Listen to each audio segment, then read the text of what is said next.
Hi, everybody. I am back. Welcome to the Moms at Work speaker series. And today we have a very special guest to talk to us. And we're going to talk a little bit about self-compassion. We've done some other recordings about mental health and the importance. And so I thought it would be really great to bring in someone who is an expert in this area. And I will have her introduce herself. So hi, and go ahead. Hi, so my name is Linah Hashimi. I am a registered psychotherapist working out of Scarborough, Toronto. I've been doing this for about 10 years, and self-compassion is my thing. Self-compassion is her thing. So tell me how you got started. So 10 years ago, you started working for yourself. 10 years ago, you were working someplace else. So the majority of my work experience has been in community organizations, often like kind of working with marginalized communities.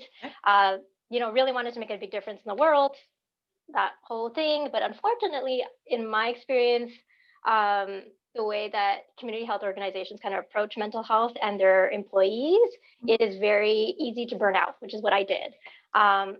So in 2017, I really burned out pretty badly at work, and I was thinking of quitting, and then I discovered I was pregnant, and I was like, you know what, I'm still gonna quit. Kind of while I was going through my burnout, I attended this workshop for my clients, of course, about self-compassion and shame. And I remember sitting in that kind of workshop and being like, this is like mind-blowing. And so in 2017 fall, I started my private practice, and I was like, I want to spread the message of self-compassion. So let's just jump right in there. So talk to me about self-compassion and like specifically to like, you were a working mom, you were burning out during, you were pregnant and working. So talk a little bit about what you think self-compassion is. Like, so how would you describe self-compassion? Okay, so the way that I think of self-compassion is it's like a sensitivity to your own suffering, and with a commitment to kind of alleviate that suffering. So there's two pieces. So the one is that you're open to it, you're open to your experience of unhappiness or whatever your emotions are. And then the second piece is that because you connect to that, you want to work to alleviate it, to remove it, to improve it, to comfort it. So there's the allowing of the experience and then doing something about it. Okay. Yeah. And so so I'm thinking about self-compassion as like multifaceted, right? So for regular single people, it's self-compassion for themselves, but how does that impact mothers specifically? Because we got a whole lot of other people who we're trying to add into our circle, friends, family, children, dogs, all sorts of things. So how do you get started on that journey when you're so used to putting everybody else first? So I think it's really kind of, the experience of burning out really showed to me that like, if I don't take care of myself, I have a really hard time taking care of others, right? I'm a therapist. I'm like, my job is to give. And so I found like when I'm emotionally empty, like I'm bitter, I'm resentful, I'm angry, and none of those things actually translate into like a good caregiver, right? No. And so I was lucky enough to kind of discover self-compassion before I got pregnant. Okay. And it really helped guide me because all of that, everything that I had been reading about, it was all about, make sure you take care of yourself first. Make sure you take that time to soothe yourself and make space for your emotions. And I knew what the research was saying about kind of when you do that for yourself, when a mother does that for herself, she's more attentive towards the people that she has to care about, right? Your love is more generous because you already feel full. Right. So how do you start that? How do you like the ones, because I was like, this sounds great. I don't do that. How do you start that? I do not do that. How do you start that in like a very like meaningful way? How do you start doing that so that people don't get kind of like lost in the shuffle? Because there's like great books out there, but nobody even has time to read the whole book. So first couple steps, what would that look like for someone who really wanted to start taking care of themselves? Okay, so for me, the first thing was I obviously when you're attending these mental health workshops, because as therapists we have to kind of do them experientially. Right. And so I was following along, and then the therapist was like, okay, we're gonna try this, and she's like, all right, let's try to take a deep breath and say like kind words. And I'm like rolling my eyes, I'm like, oh, whatever, like yay me. And so that's the first step. It's like when you say kind things, like try to say a kind sentence to yourself. Right. And see how do you respond? Like, right. Is there an opening for it, or is there like an eye roll or a shutdown or something that's like gonna immediately kind of disallow that? Right. And it's to become aware of it, right? And so in that moment when I was doing it, I was like, well, wait a minute, why is it not okay for me to be nice to myself? Right. Why is it not okay for me to show myself some compassion? And that, I think, honestly, before you can even get started with like the other stuff, it's really having that conversation with yourself of like, what is blocking you from that? Right. For me, it was like a lifetime of growing up in, like a brown brown household where there's no compassion, like it's criticism, right? That's how we get like, that's how we show we care. Be hard on you, right? Exactly, tough love. Tough love. So this was super foreign to me. So that's the first step. And then the second step is trying it in very little like doses. Okay. So if you find yourself to be frazzled, take a moment and see how it feels to say something kind.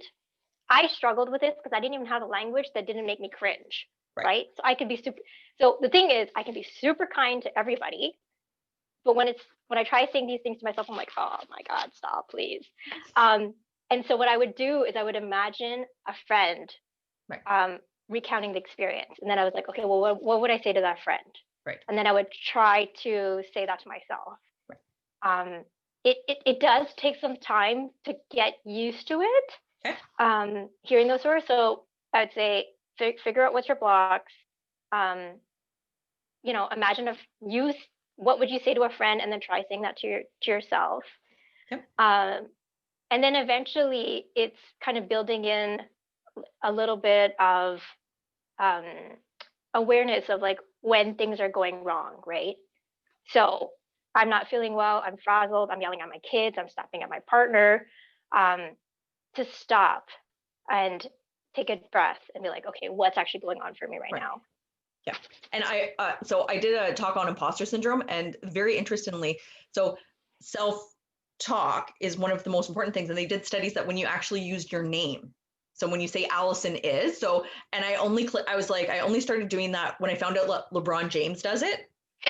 So he says things like LeBron deserves to whatever. And I was like, yeah, I'm like, if the world's best basketball player can do it, this one can do it.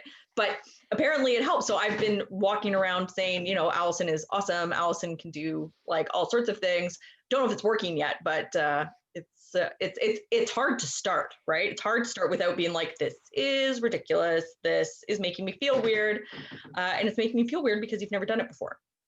Yeah.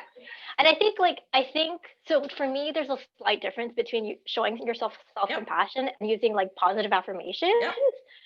I think like positive affirmations, it's not necessarily my wheelhouse, but I get the sense that it's, like you kind of fake it until you make it, you say it over and over and over again, and eventually it'll drum in. Whereas self-compassion is really just like, being able to acknowledge what you're going through in a very kind way, right? So let's say, and you know this, I said you the email, like I've got imposter syndrome for like doing this talk. And so it's like taking the time and be like, okay, I am nervous. I'm feeling anxious about it, and taking some time to kind of give that space and be like, what's going on? And then just like comforting that part, right? Like being like, okay, obviously this is going to be nerve-wracking.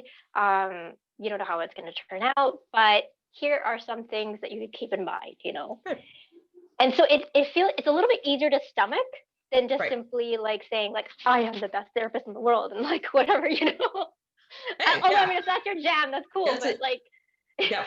But yeah, so let's say people have done this, and I've been doing positive self-talk, and I've been doing it for a month, and I'm ready, and I was like, okay, you know what, this doesn't feel awful anymore.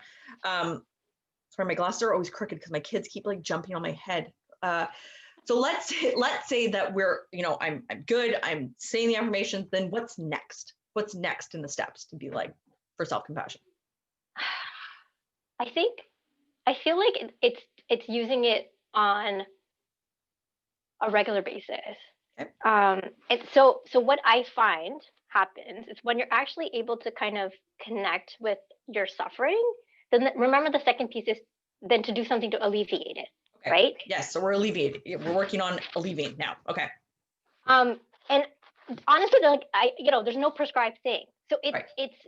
it's when you're feeling that way, and you can kind of stop and be like, okay, I'm feeling super anxious right now. Give yourself the compassion, give yourself the kindness, and then to ask yourself, like, what do I need? Right. What do I truly need in this moment? And then, like a good friend, follow through, right? Commit to yourself, like, okay, you're feeling anxious, then you know what? You might need to put on like good dance music to like kind of get those nerves out and jitteriness out. Right. Or I might actually have to put my kids with an iPad for like half hour so that I can like go into a quiet corner and take a couple of deep breaths or just have a good cry or drink some, tea, coffee. And those are good ones because the number one thing I have people say to me is like, well, before I had kids, I used to go for a walk. Before I had kids, I used to go and like sit outside for a while. And I can't do that. They're always here, especially during COVID. It's really hard to take breaks, especially if you're a single parent or if you have lots of caregiving responsibilities or you're working 2 jobs. So those are great examples of things that you can do like while your children are still there, so you don't have to leave, because it's kind of finding that separation that is hard. So that was a good one, right? Like dance music, give your kids the iPad, like just find some space for yourself. What about some things that you can do maybe like post bedtime when you do have a little bit of space? You know what the funny thing is, like what I find super cool about the self-compassion piece is that sometimes just even doing the act of self-compassion is enough. Okay. Right? Yeah. Like, so, like I remember there was a moment where I was feeling really agitated about something and I couldn't even figure it out. And so I took the time to kind of be like, okay, let me actually name the emotion that's going here. Right. And doing that, just like I could feel the intensity of the emotion kind of just slowly dropping. It's like almost as if it's like, like when you're holding your crap together all day long, and then you have a friend who like calls up or calls you and says like, hey, what's up? And you hear that concern and you're like, whoa, like everything just like comes out and the relief comes out. That's what self-compassion does. So even if you don't have time to do anything else, because some folks don't, right? Some parents just don't have that space. Just being able to acknowledge what you're feeling and doing it with kindness can have a relieving feeling to it. Right. Yeah. So let's say that we're practicing self-compassion. So and you do this as a therapist, right? Because some people, and like let's be very honest, this is very hard to do alone for some people. So I guess that would be my other piece, like I can self-promote you, but I can not promote you. Is like that sometimes it is okay to not be able to do it on your own. Like that people may struggle with it, especially if you're brought up in a household where this was not normal practice, criticism was high, and that you already have established some pretty like negative thought patterns. So we have someone here, people who can help you through that. How long do you usually work with people? Like, is it a long commitment to some people, or is it switched from person to person? I think it switches from person to person. Like you said, it kind of depends how entrenched are those negative beliefs, right? I will, like, full disclosure, I was in therapy for like, I don't know, 5-6 years prior to having this realization. And I tell my therapist, like, even though she doesn't, she wasn't talking about self-compassion using those words, she was planting the seeds of like, validating my emotions and like learning how to like be kind to myself. And so it was like I was ready to kind of hear what was being said at that workshop, right? One of the things that can happen when you try to show yourself your self-compassion, especially for trauma survivors, is they call this like a backdraft. Like, when for firefighters, when you open a door, like the flames come out. Yep. Because if they've experienced kind of trauma, especially at hands of caregivers, where like the love Right. and the abuse is kind of all mixed up, Yeah. then showing yourself love can trigger feelings of danger, right? Okay. Yeah. Because they're like, oh, this parent, it's a parent, they love me, but they're also hurting me, and so that's all intertwined. Yeah. So that would be important to work with a therapist on, because that's Yeah. you know, and some people, I'm sure people are listening. So anybody who's listening to something on self-compassion, obviously, like may obviously have had these things. And what people I work with, I send to therapists, because that mix of emotions from people in a position of like caring or position of power, those things can get really messed up in work relationships, because you're looking for affirmations from a boss or whatever, and that can really strike the same notes, right, as having a parent, like having a boss who is like that. So this is an excellent, self-compassion is an excellent tool to also help you engage at work, right? Yeah. Like that is not something that I do, but then I refer people to people like you, because a lot of people struggle with dealing with toxic workplaces because they've already experienced trauma, and this can be very, very, very hard. So I want to point out to people that like this is a process. This is not just, you know, some self-care talk or whatever, but can really impact both your personal and professional lives, because of that sort of trauma response that you just talked to. That like, and that's an excellent like a backdraft is exactly a thing. When you try it and it's not working for some people, that's exactly why. So I guess the final thing is, like we got a couple more minutes. The final thing is, you know, let's talk about self-compassion at work. Like, how does it manifest differently at work than, because, you know, we have these almost two separate lives, work and home, which are now all squished together. But can you talk a little bit about that, about how people might be struggling at work with these sorts of issues? So I think there's two ways to kind of approach it. So one, I will say for like folks who are privileged, Yep. who might have some freedom, whether financially or like support wise, I think the self compassion piece, it allows you to be completely honest with yourself, right? Yep. In my case, you know, I had an amazing job, amazing pay, like everything was perfect on paper, but it was a toxic work environment. Right. And having that honesty made me realize, like, you know what, I need to get out, right? Yep. Or I need to have like a frank conversation with my supervisor of like, this is not kind of working out, whatever it is. Right. For the folks who are unable to do that because of power dynamics, or, you know, just they don't have that kind of financial privilege, it allows you to give space to your emotions. Because even if you're not feeling heard at work, you're listening to yourself on the inside, and so when you're coming in, it's still a difficult experience, right? So the thing is, a lot of folks, when they hear these techniques, they're like, oh great, like I'm gonna use self-compassion and I'm gonna be happy for the rest of my life. No, like the whole no point, no, that's not what it happens, right? Like it's about accompanying yourself as you suffer, right? Okay. Right. You're going to be, you are going to feel difficult emotions. This is just the nature of life, right? But how can we be kind to ourselves as we go through those difficult emotions? And so something like COVID-19, pandemic, like things are out of our control. Stuff is hard right now. And there's a lot of things that we can't, you know, erase. Yep. But when you're in a toxic work environment, you can't get out. Giving yourself at least that bit of space of like, this, you know, what I'm feeling is valid. Right. There's often a lot of gaslighting at work in toxic environments. Right. Knowing your truth and honoring it, and being able to be like, no, you know what? I don't think this is right. Right. And I like to like plant a little seed of like dissension of like, you know, fight the system a little, like, because you know, I'm all about fighting the system. Well, because it's like there's some really problematic issues about how companies run, like expect human beings to behave in a work environment, right? And stuff has to change. Like you're dealing with human beings; it's not just employees; they have emotions. Right. So that's how I feel like they kind of tie with your work experience. It just allows you to come into work in a more grounded spirit. Great. All right. So yeah, because now we're talking into gaslighting and all sorts of other things that need to be other talks. So how can people find you? So I've got my website, www.sakina therapy. So SAKINAH, which means peace in Arabic, because that's what I'm striving for, not necessarily happiness, but inner peace.